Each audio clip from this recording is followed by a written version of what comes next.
from the Pyle Media Ventures studio in Noblesville, Indiana, this is the Jacob Pyle Show with tonight's guest, Christina Erne, and the host of our show, Jacob Pyle. Thank you, Zach, and hello, everybody. Welcome to the Jacob Pyle Show. My name is Jacob Pyle, and I'm glad to have you with us. For the next 30 minutes, unscripted conversations, but with a difference. No shouting, no cussing. All topics that are being discussed on the Jacob Pyle Show have been approved by me before the show taping. This past Tuesday officially marked for us the first official day of spring. My two favorite seasons happen to be spring and fall because it's not too hot and not too cold. This is typically also the time when most of us should be prepared and have an action plan in place in the event of severe weather. Tonight, if you are watching this, you happen to be in luck because my guest for tonight is a meteorologist. If you guys aren't quite familiar with her, she's a meteorologist based in the Rhode Island area, but making her debut appearance on our program tonight. Joining us via Zoom to talk about meteorology and all the important aspects of it is my guest for tonight, Christina Erne. Christina, welcome to our show. Thanks for having me, Jacob. Yeah, no problem. One thing I should point out, you and I have a fact in common that we both work weird shifts. By that I mean... Definitely.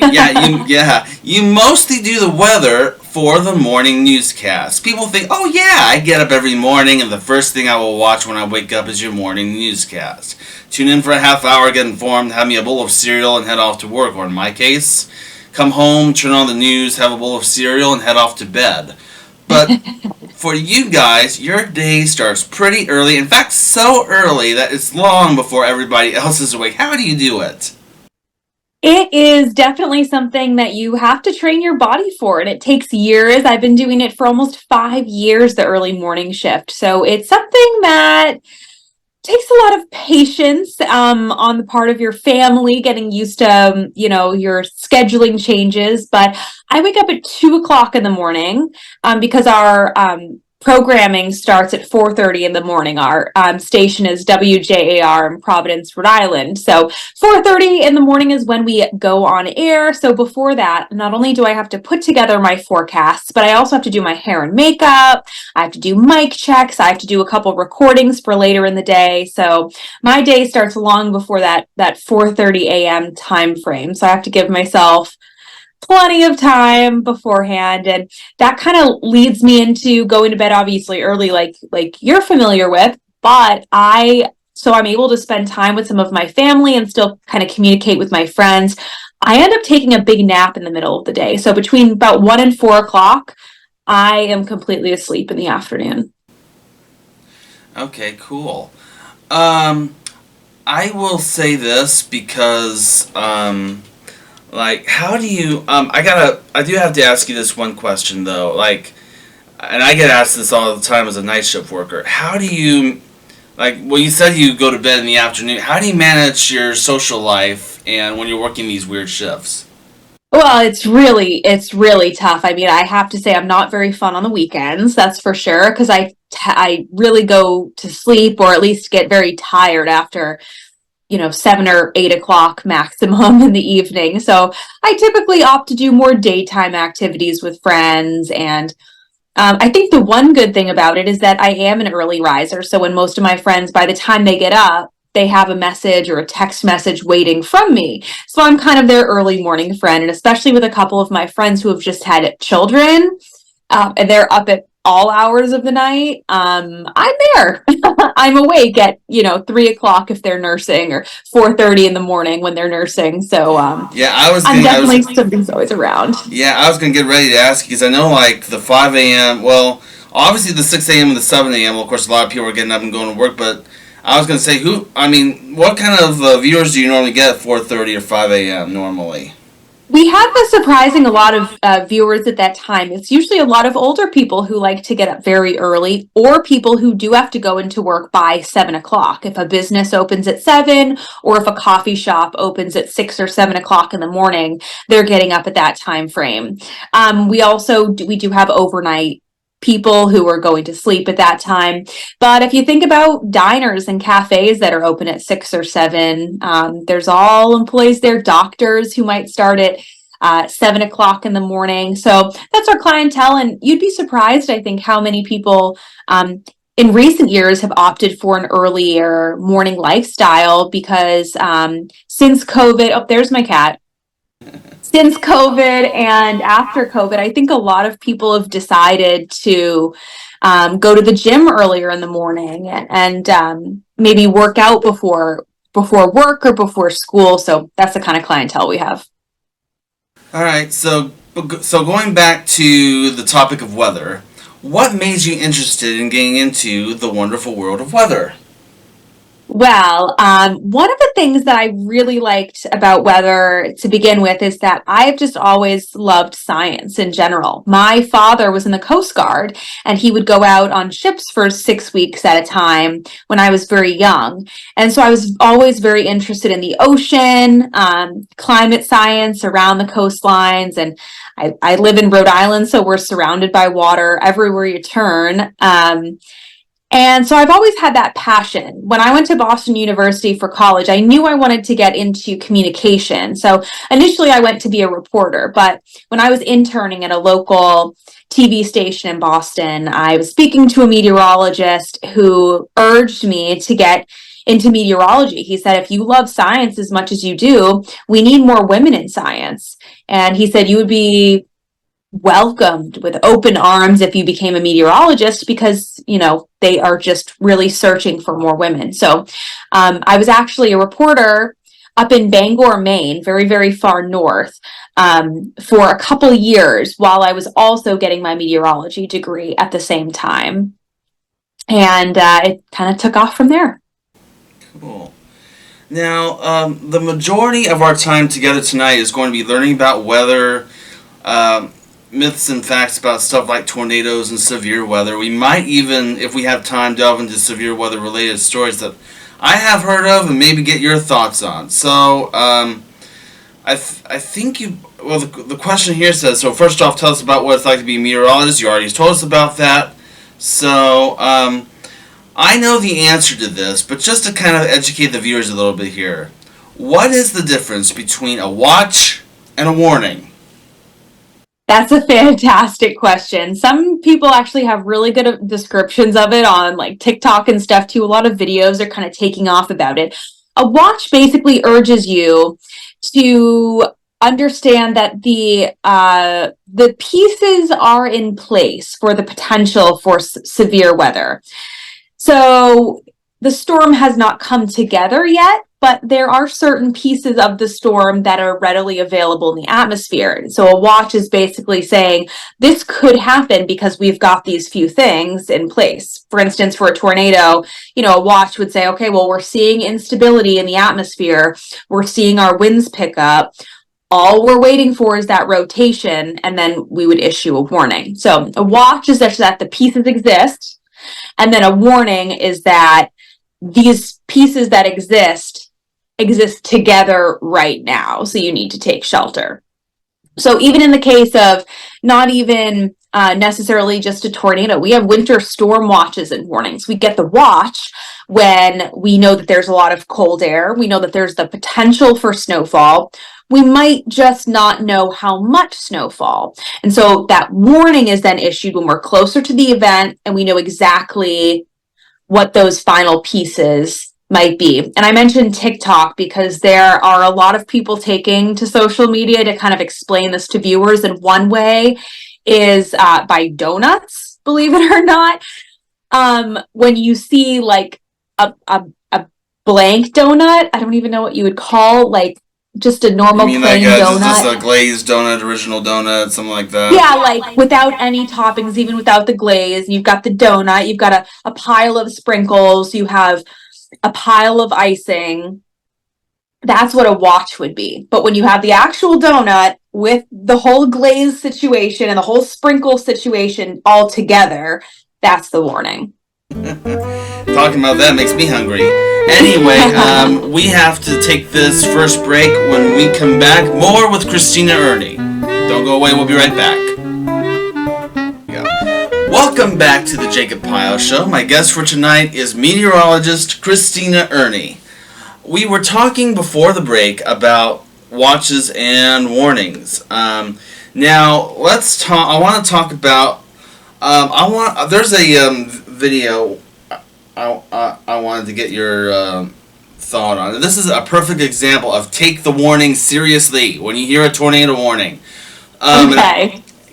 When there was a video, it was an ABC affiliate in Ohio, and this destructive tornado, there was this big, dangerous, destructive tornado that touched ground, and it was in the middle of, and they were showing the Bachelor. You watch The Bachelorette, don't you? Yeah, I actually do, yeah. Yeah, they were showing The Bachelorette. And then all of a sudden, and I'm going to do my best radio announcer's voice here, they come on in the middle of The Bachelorette and they say, "We interrupt this regularly scheduled program to present this weather bulletin." And this guy comes out and says, "Okay, everybody take shelter now. This isn't..." And yet all the people on social media were commenting, "Put the Bachelorette back on, put the Bachelorette back on." And the weather guy literally snapped, and he was like, "No, we're not going back to your program. This is serious business we're talking about here." Have you seen that video? I've seen it, yeah, and I've seen a lot of things like it. There's been a couple times during big sporting events that has also happened, and yeah. Yeah, I kind of understand the feeling. When I was a kid, and I'm sure you were the same way, when you were home from school or something, you would turn on The Price is Right or something like that.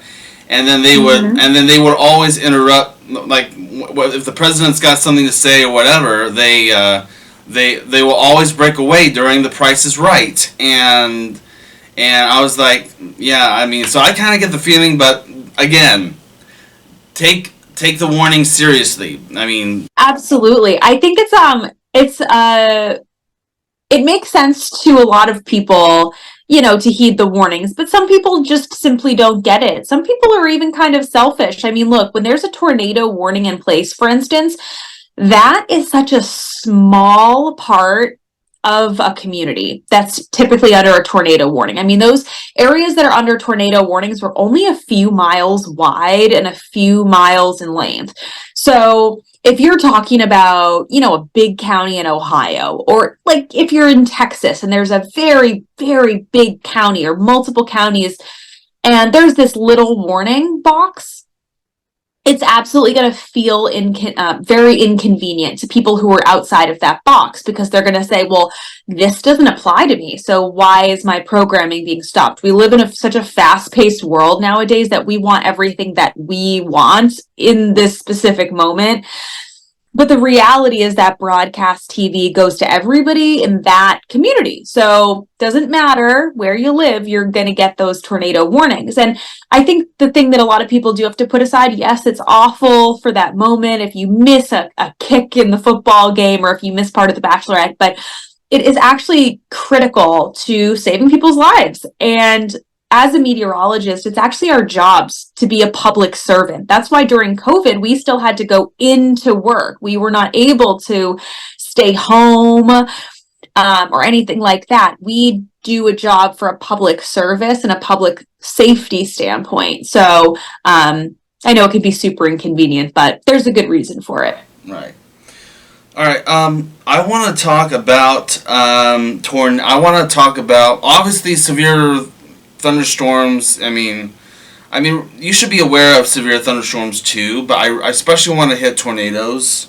So let me explain to you my little, and what to do if a tornado warning is issued for your area. First of all, let me explain to you my situation. Maybe you can kind of help me out. So I live upstairs in this two-story duplex in Noblesville. Okay. So I don't really have a place to go shelter, like nearby or whatever. What would you do if you were in my situation?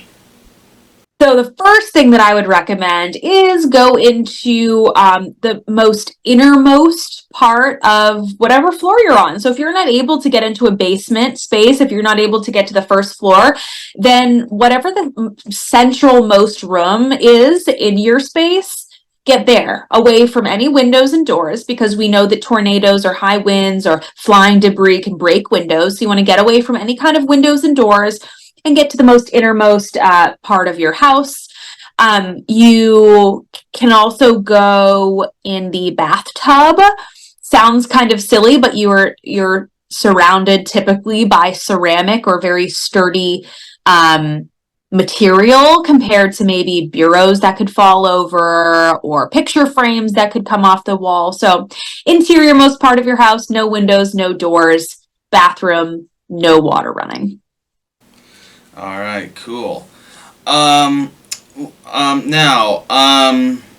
the reason why I wanted to bring up this whole earlier when I said, this whole, we interrupt this program, all that, I was, I don't share anything private outside of here, but I wanted to say that, I appreciate, like I told you this before we taped, I appreciate what you guys do every day as weather people. And when we were originally going to do our little meeting earlier, but we had to postpone which I understood completely, because there was a snowstorm that was hitting the Rhode Island area. Tell us about the snowstorm first and foremost. So this was a good one. It was back in late February, and as kind of a refresher for those who might not know about the Northeast, typically we get some pretty good nor'easters. We get a lot of snow. Typically we see anywhere between like 20 and 35 inches of snow a season. So that's the 3 months of December, January, and February. But last winter, 2022 to 2023, we got 10 inches of snow total for the whole season. It was an incredibly dry season. So this year, any little bit of snow, people have been getting very excited about. So back in February, we did get a pretty good snowstorm. And it was right before Valentine's Day. It was the day before Valentine's Day. And we got anywhere from low end 3 inches to 9 or 10 inches in some spots. And it was what we call a classic nor'easter. A nor'easter is northeasterly winds. So it's typically a coastal low pressure system that grazes our south coastline, and then it continues up towards the Gulf of Maine. And those northeasterly winds wrap back into Massachusetts and Connecticut and Rhode Island and even parts of New Hampshire, brings additional snowfall and really high winds. So that's pretty much what we saw. It was a one-day hard hitter. The only issue with this snowstorm was the track changed kind of last minute. This doesn't happen very often, but in this case, it did. Meteorology is an imperfect science. We've learned so much in the past 30 to 50 years, but it's still not perfect. So the track changed last minute, and a lot of people in Boston were very disappointed because they were forecast to get a lot more snow than what they actually got. But Rhode Island got crushed. How much snow did you guys end up getting? You remember? We got this. The city of Providence got between 6 and 7 inches, so half a foot. And remember, we were coming off of a season where we didn't get any snow, so anything sounds big to us. And we were looking forward to it too. So it wasn't like a foot or two, but everyone was pretty psyched about it. Some communities, though, did get closer to about 12 inches. I think the maximum was around 10.5. So it's pretty good across Rhode Island. Massachusetts ended up only getting a trace to a couple inches. Well, that's good. So we still got about 45 seconds left before we have to take this first break. Just real briefly off the top of your head, what was your favorite weather story that you've covered? Ooh, that's a good one. So I was working in Albany, New York for a while in a mobile storm tracker van at one TV station. And there was a time we were covering a severe summer storm. So there were a couple tornadoes, some high wind, and I was in the mobile storm tracker when we were trying to chase down a tornado. And there was golf ball sized hail that was hitting this vehicle, and it was pretty terrifying. I was on air at the time that we were driving, and it was pelting the van, and you couldn't even really hear my voice over the roar of the hail. It was cool. All right, we gotta take this final break. When we come back, I have 2 announcements to share, plus we will conclude our conversation with Christina Erne. We'll be right back. Welcome back to the Jacob Pyle Show. My guest for tonight is meteorologist Christina Erne. One thing before we get to the announcements I should mention. What's your cat's name? My cat's name is Navi. She's walked in front of the camera a few times. Her name Navi is based on a Disney movie. I'm a huge Disney fan. So if you know the Navi people in Avatar, that's where her name comes from.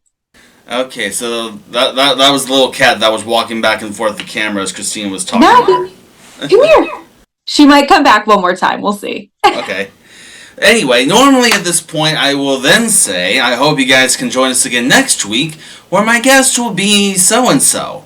Not this week. Next weekend, matter of fact, next Sunday is Easter Sunday, and since Easter Sunday is considered a major holiday, we will not, I repeat, will not have a new episode of the Jacob Pyle Show next week. You guys that regularly watch our show probably won't notice a whole lot, because on weeks we don't have new episodes, which is usually the weekend before a major holiday like Easter, or during Easter, Thanksgiving, and Christmas during the summer months, June, July, and August. We will instead be re-showing previous episodes of our show. Next week we will be replaying my conversation with Lori Kay as she talks about the final interview she conducted with John Lennon before his assassination. It's going to be a good episode, and I hope to see you guys then. Now, my other announcement is this. This is kind of weird, and I don't know, what do you think of it? Sunday is Easter Sunday. The day after that happens to be April the 1st, which is April Fool's Day. Uh-oh.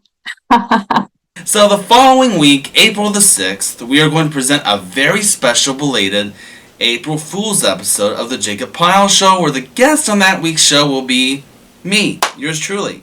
Yes, you heard that correctly. Yours truly, Jacob Pyle, is going to be a guest on his own show. Now, if I'm going to be a guest on my own show, we of course need somebody else to sit in for me as host that week. And that's where my guest for tonight comes into play. Christina Erne has graciously volunteered to fill in for me for our April Fool's episode of the show. We already pre-recorded a few things already, and I am looking forward to our interview. That will be 2 weeks from tonight. Yeah, it's going to be fun. That will be 2 weeks from tonight, and I hope we can see you then. Do you have anything you want to add? No, I'm looking forward to it. I love a good April Fool's joke. Yeah. Have you ever played any April Fool's jokes on anybody before?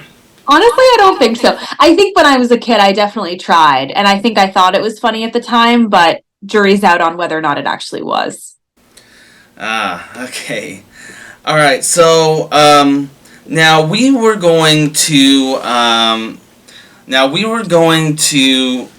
talk about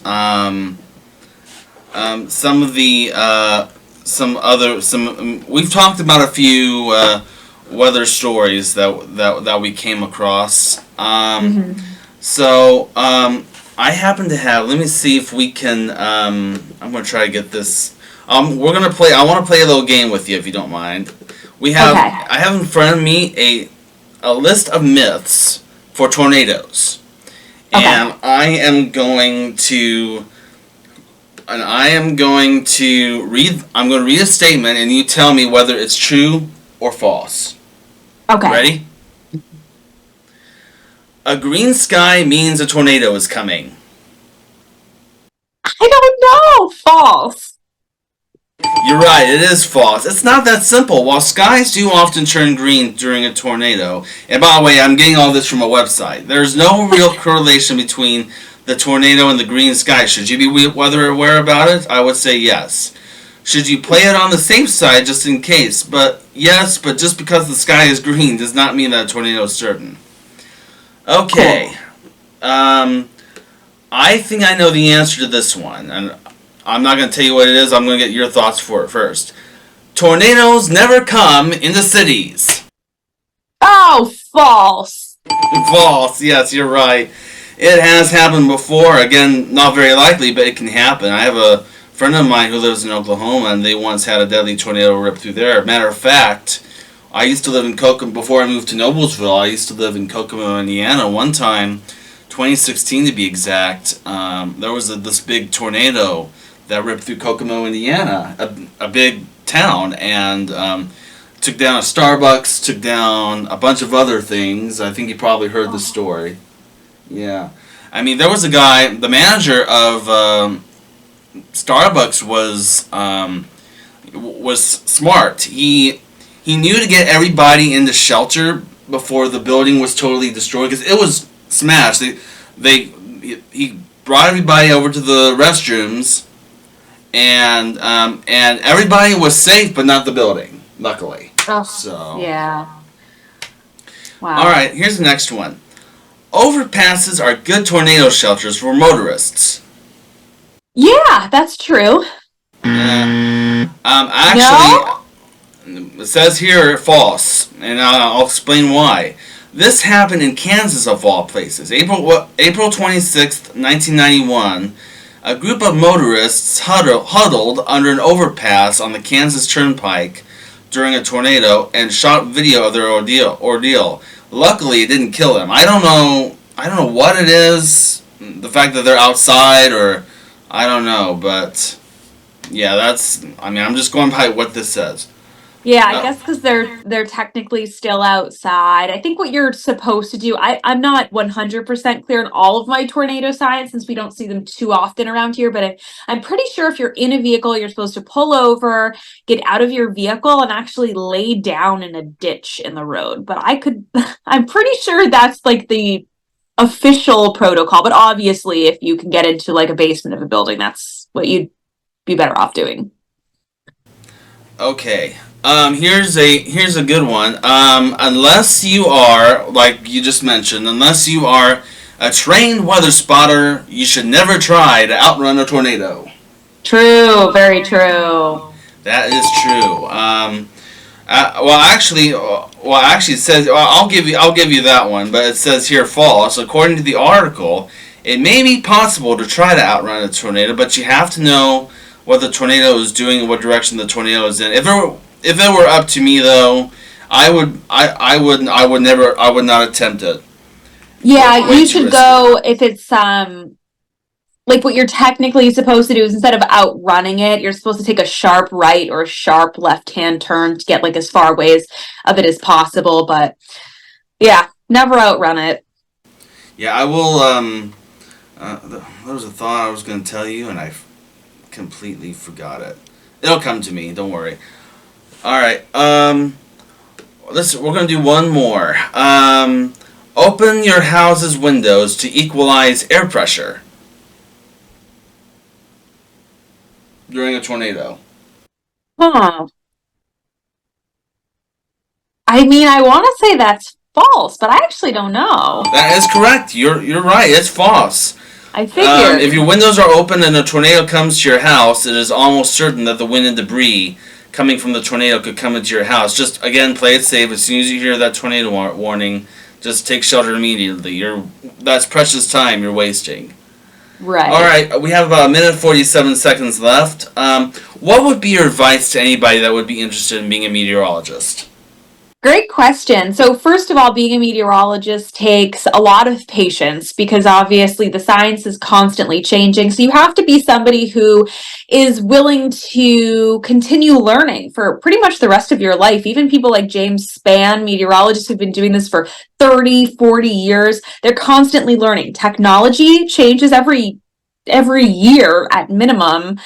We're constantly going to conferences and learning. So you have to be just open to new ideas, new technology, going with the flow, and understanding that you're going to be wrong sometimes because that's just the nature of nature. But also it requires a lot of math and science. So if you love those two things, then you would do really well as a meteorologist. And also if you enjoy the science of meteorology, but you don't like the idea of being in front of a camera, there's a ton of jobs in meteorology behind the camera. There's people who build the computer graphics, who do kind of the behind the scenes number crunching, who does our social media, who does our blog writing. So if you're interested in it, pursue it. It doesn't mean that you have to be on TV, but if you like that, that's good too. Alright, well, Christina, our conversation could go on forever, as you know, but we do have to end our conversation here as we have ran out of time. Thank you, Christina, for joining us. You were amazing. I'll be back next week with another guest to talk to. Until then, for Christina Erne, Zach Brown, and all of us on the Jacob Pyle Show, I'm Jacob Pyle. Thank you all for watching, and good night, everybody. Thank you. If you want to be a guest on the Jacob Pyle Show, or if you'd like a DVD copy of tonight's program, send Jacob an email. His email address is jtpyle1@aol.com. Or if you're ordering a DVD copy of tonight's program, send $10 check or money order to the Jacob Pyle Show, care of Pyle Media Ventures. Post Office Box 154, Noblesville, Indiana 46061. Please include the air date seen on your screen when ordering. Residents outside of Indiana add $5 shipping and handling.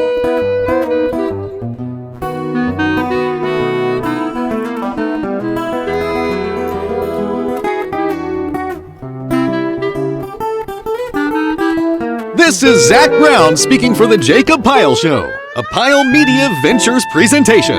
This program has been pre-recorded.